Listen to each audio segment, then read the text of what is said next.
right now there's an assessment really as to there is a need to declare areas as COMELEC or COMELEC control. However, with the information that we just got, we feel that this is just an isolated case. And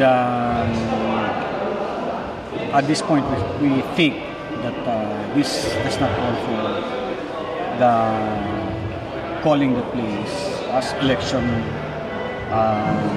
control, or rather COMELEC control.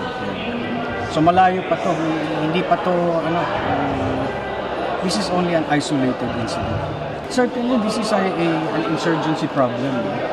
The body that was left behind is that of a SPARO NPA person. Also, from all indications, this is not a politically motivated incident. Rather, this is an insurgency-related incident. Yan naman po ay kailangan dadaan pa po sa isang proseso. Actually po, medyo mahaba po ang proseso na yan para isailalim ang isang lugar, lalawigan man ito o municipality o even ay barangay sa COMELEC control.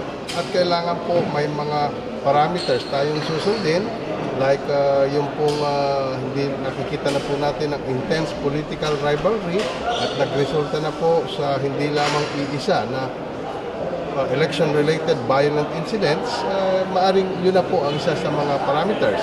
Another parameter is kung ang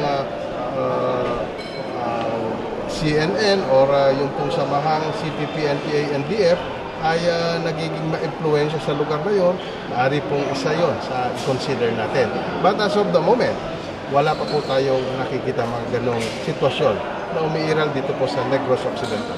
Well, yung pong ating implementing plan para po sa secured and fair elections 2013, kasama po ang worst case scenario at falling under that worst case scenario is maging under COMELEC control ang isa or several na mga lugar dito po sa ating Police Regional Office 6.